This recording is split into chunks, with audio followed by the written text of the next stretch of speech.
मित्रांनो, मगाशी मी जे घाट बद्दल बोलत होतो, जो जुना घाट, म्हणजे ॲक्च्युली जो नवीन घाट बद्दल बोलत होतो तो ॲक्च्युली हा जुनाच घाट आहे. गगन बावडा, पण तो फुल्ली कॉन्क्रिटीकरण केलेला आहे त्या घाटाचं. मी आता येताना बघितलं तेव्हा मला कळालं की हा गगन बावडा आहे. पूर्ण कॉन्क्रिटीकरण केलं ह्या घाटावर. लास्ट टाइम आलेलं तेव्हा खडी होती आणि एकदम बेकार रोड होता, पण ह्यावेळेला बघा ना, पूर्ण कॉन्क्रिटीकरण केली आहे. रस्ता एवढा भारी बनवला आहे ना हा गगन बावडा. जो मेन रस्ता होता हा कोल्हापूर आणि कोकणला जोडणारा, वैभववाडी कणकवलीला जोडणारा, तो आता एवढा सुपर बनवला आहे ना, मोठ्या गाड्या पण इथून येऊ शकतात असं बनवलं आहे. कॉन्क्रीट म्हणजे भरपूर वर्षानुवर्ष चालणारा रस्ता. आधी डांबराचा होता. डांबराच्या रस्त्यावरती प्रॉब्लेम असा येतो की पावसात ना त्याचं डांबर निघतं किंवा मोठ्या गाड्यांना तो खचला जातो कधी कधी. पण जेव्हा कॉन्क्रीटचा रस्ता बनवतात तर सहसा खचत नाही लगेच, आणि मेंटेनन्स जास्त लागत नाही डांबराच्या रस्त्याला. तो डांबराचा रस्ता बनवला आहे आपलं, सॉरी कॉन्क्रीटचा रस्ता बनवला आहे. एक नंबर काम केलं आहे. गरज होती कॉन्क्रीटच्या रस्त्याची अशा घाटाला. ते पूर्णपणे झालं पण आहे. ह्या घाटातून जायला भरपूर मजा येते आत्तापर्यंत तरी. तर पुढे काय माहिती अजून केलं आहे की नाही. आत्तापर्यंत जिथून मी निघालो वैभववाडीतून, तिथून तर पूर्ण कॉन्क्रिटीकरण आहे. आणि त्या माणसाने जे मला सांगितलं, जिथे मी हवा भरायला थांबलेलो, त्याने पण मला सांगितलं की गगन बावडा घाट एक नंबर बनवला आहे, सुपर बनवला आहे हा घाट. रस्ता चांगला आहे बोलला तुम्हाला. मी त्याने मला नवीन घाटाचं नाव सांगितलं ॲक्च्युली. तर मग मला वाटलं की असेल दुसरा कोणता घाट. हाच घाट आहे तो मला माहिती नव्हतं. मला ठीक आहे, ह्या घाटाने मी जाऊन बघूया. जेव्हा मी इथे आलो तेव्हा मला कळालं की हा गगन बावडाच घाट आहे. हा घाट लास्ट टाइम मी क्रॉस केला तेव्हा बाप रे, एक अनहोनी होता वाचलेली. पण तेव्हा रस्ता पण बरोबर नव्हता. सगळे दगड खडी वगैरे एवढे मोठमोठे होत्या, बाईक त्याच्यावरून सहज जाऊ शकत नव्हती. पण आता बघा ना यार, एक नंबर रस्ता बनवला आहे यांनी. असंच शासन काम करत राहावं आणि लोकांना चांगला प्रतिसाद त्यांना द्यावा लोकांनी. शासनाचा मार्फत रस्ता बनवण्यात आला, त्यामुळे लोक पण त्यांना चांगली पाठिंबा देतात की जेणेकरून जर असा रस्ता बनवला तर का त्यांना पाठिंबा देणार नाही. जर सोयी सुविधा पुरवत असतील जर सरकार, ठिकठिकाणी चांगले रस्ते, चांगल्या घाटांमध्ये चांगले मार्गदर्शन बोर्ड हे बघा असे, तर लोकांना चांगलंच वाटणार की बाबा हेच शासन राहावं.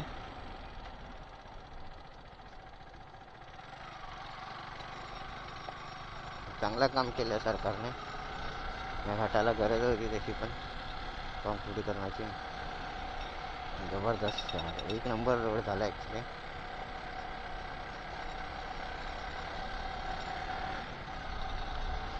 ह्या घाटाची जी भीती होती की हा घाटला डेंजरस आहे, ती पूर्णपणे निघाली या डांबरी कॉन्क्रिटीकरणामुळे.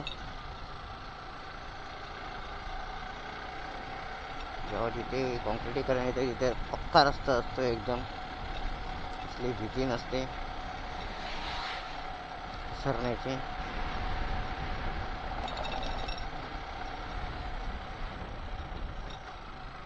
सुंदर रस्ता. या घाटावरती वळणं पण तशी भरपूर जास्तच आहेत. डायरेक्ट कोल्हापूर शहराला कनेक्ट होतो हा रस्ता. मला वाटतं आत्ताच काम झालेलं आहे, तर कारण का तिथे सगळी गोंडपाटा वगैरे होती जे रस्त्यावरती टाकतात जेव्हा सुकण्यासाठी. त्यामुळे बहुतेक ह्या ठिकाणी बघा काम पण अर्ध बाकी आहे वाटतं.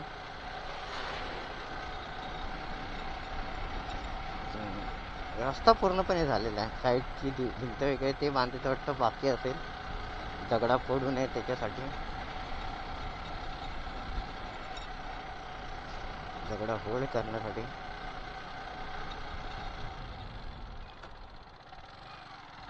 ही अशी भीती होती लास्ट टाइम मी या ठिकाणीच मला काहीतरी मला वाटतं थोडंसं स्कॅम्बर्ड झालेलं मी. दगडच होती त्यावेळेला. आता काहीच वाटलं नाही मला.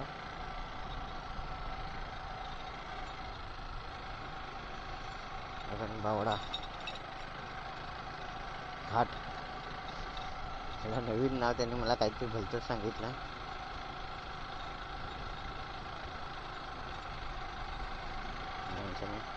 बरं झालं त्याने मला सांगितलं. ते मला इव्हन कळालं सुद्धा की हा घाट चांगलापणे झालेला आहे कॉन्क्रीटचा. अदरवाईज मी दुसरं बघत होतो ऑप्शनला काही.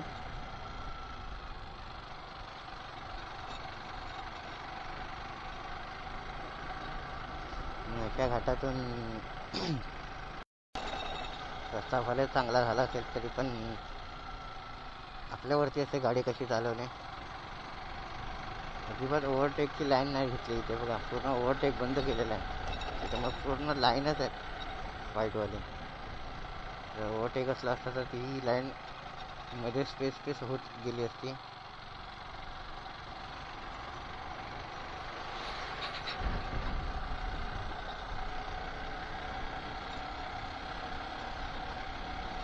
इथं जर का मी बेंगळुरू हायवेला पोहोचलो की मला तिथे काही टेन्शन नसणार.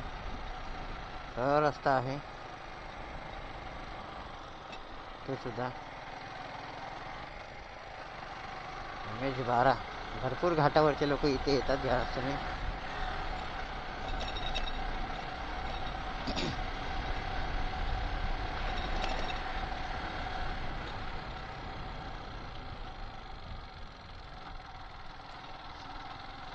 निसर्ग आहे यार.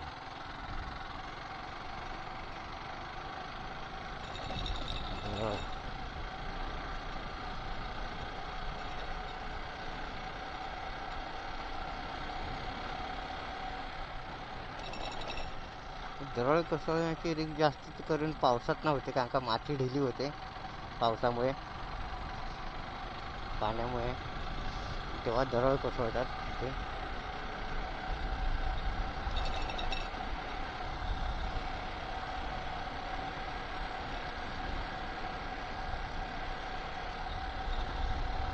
पुढे पण भरपूर वळणं आहेत त्या घाटात. अजून निम्माच पार झाले घाट.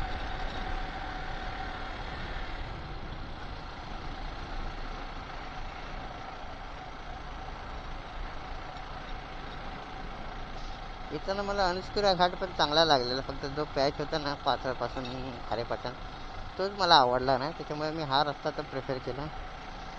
तर तो सुद्धा चांगला होता. अनुस्कुरा घाट पण डांबरीकरण होतं. प्लेन सुळसुळीत रोड होता. जास्त गाड्यांची ये जा नव्हती. जशी इथे आहे ये जा त्याप्रमाणे तर अजिबात नव्हती. डायरेक्ट मलकापूर वगैरे करत तो कराडला जॉईंट होत होता. आता हा जो आहे ना हा कोल्हापूरला जॉईंट होणार आहे. MH01 मुंबईवरनं कुठलीतरी गाडी आली आहे गगन बावडा मार्गे.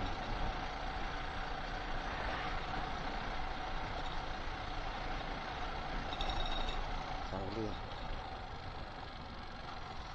MH010 सांगलीकर.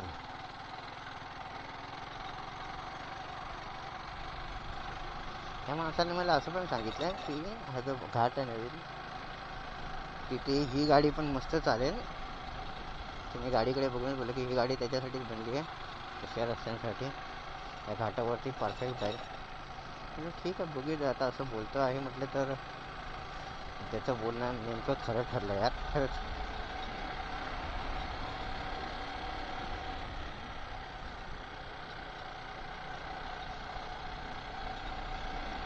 कुठल्या तरी रस्त्याची मी वाट बघत होतो.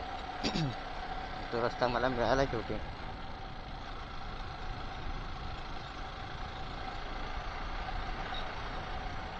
गगन बावडा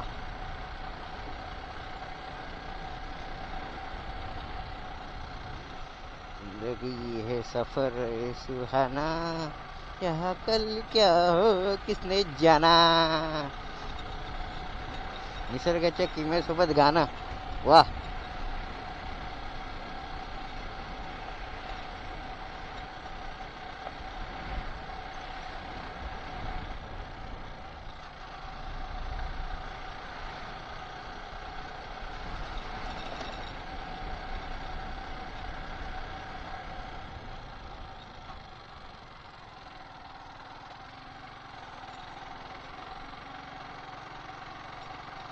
हा व्ह्यू पॉइंट होता ॲक्च्युली. लास्ट टाइम हाच व्ह्यू पॉइंट आहे गगन बावळाचा.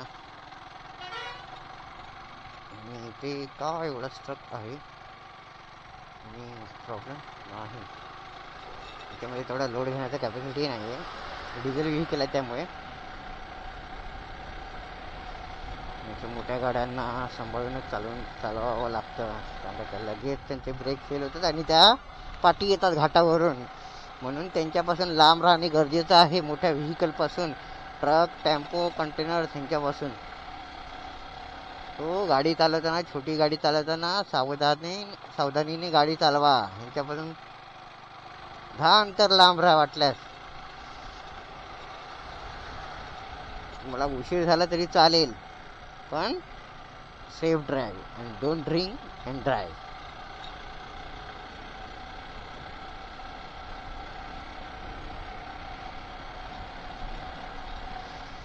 गाडी चालवताना मन शांत ठेवायचं असतं. मेंदू एकदम शांत ठेवायचा असतो. फोकस रस्त्यावरती तुमच्या गाडीच्या स्टेअरिंगवरती ठेवा, हँडलवर ठेवा. दुसरीकडे भरकटू नका. कारण का कधी कधी आपण निसर्ग बघण्याचा आणि समोरचा रस्ता विसरून जातो. जर निसर्ग बघायचा असेल तर कुठेतरी सेफ ठिकाणी, सेफ स्पॉटवरती एक हॉल्ट घ्या आणि तिथे वाटलं निसर्गाचा आनंद घ्या. पण चालताना इकडे इकडे बघू नका.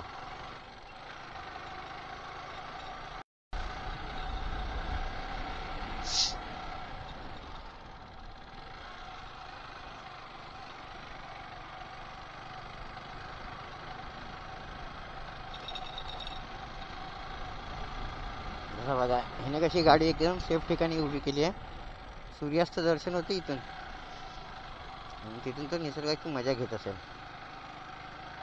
मला तो बाहेर तर आलेला दिसला नाही मला.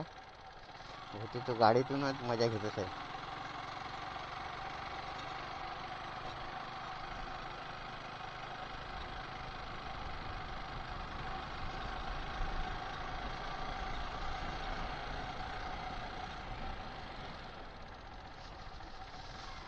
MH13 सोलापूर.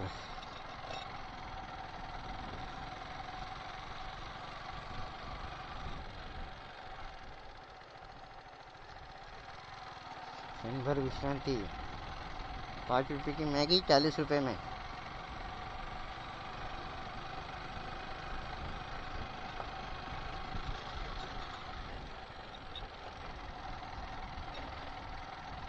कॉन्क्रीटचा रस्त्याचा हाच प्रॉब्लेम आहे का तो एक लेवलला कधीच नाही बनत. तो लेवलला बनवू शकत नाही. एकदम थोडाफार वर खाली होतं. कारण का डांबराच्या रस्त्यावरती आपण रोलर तरी फिरू शकतो, पण ह्या रस्त्यावरती रस्ता असाच बनवून सुकट ठेवावा लागतं. त्यामुळे हा प्रॉब्लेम प्रत्येक कॉन्क्रीटच्या रस्त्यावरती होतो. बघा अजून काम चालू आहे इथे यांचं. हे बघा भरणी टाकून ते लगेच ना सिमेंटचे ब्लॉक्स बनवत आहेत, जेणेकरून माती वगैरे काही होऊ नये.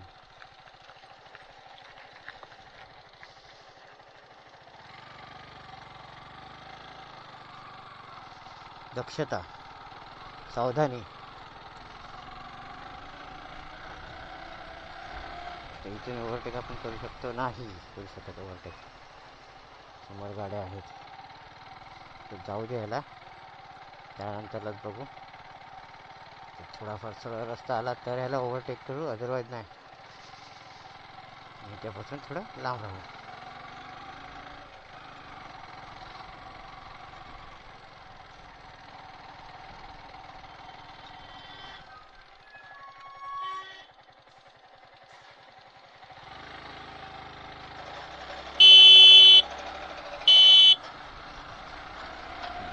आणि मी हॉर्न दिला की मला जाऊ दे, मी तुझ्या पाठी आहे. ते उगाचच मला अडकायला होतं. सो त्याने मला जागासुद्धा दिली. असं नाही की तो अडून राहिला, त्याने गाडी पुढे घेतली. इझिली त्याने मला जागा दिली. आणि मोठ्या व्हेकल्सचं काम आहे की बारक्या व्हेकल्सला जपणं. जसं तर ट्रक टेम्पो ह्यांचं काम आहे कार बाईक ह्यांना जपणं, तसंच कारचं काम आहे की त्यांना बाईकला जपणं.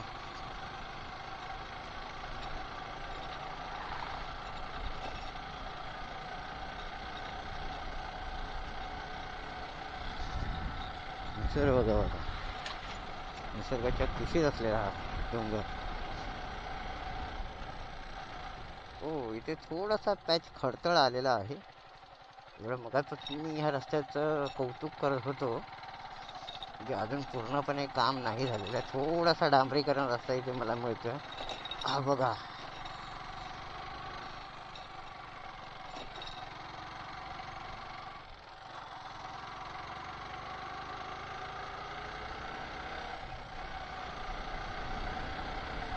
थोडासा हा डांबराचा रस्ता, पण डांबराचा रस्ता हा प्लेन असतो.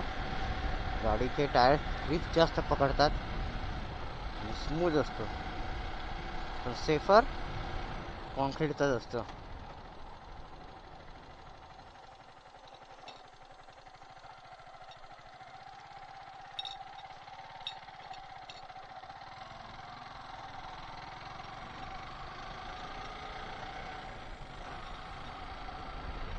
मस्त. पण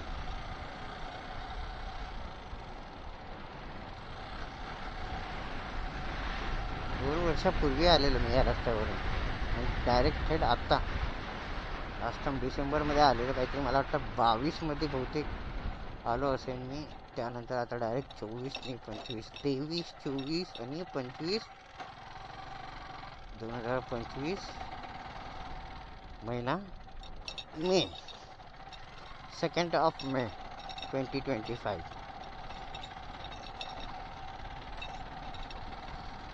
मधला पॅच सोडलेला आहे, बनवायचा बाकी आहे. त्याच्या पुढे हा बनवलेला आहे कॉन्क्रीटचा, तिथे पण काम चालू आहे बघा अजून.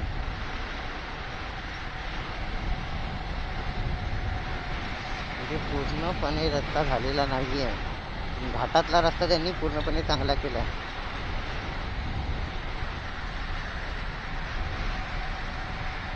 हा रस्ता बघा पुढचा सरळ आहे, रस्ता पण सरळ आहे आणि गाडी पळवायला पण बेस्ट आहे.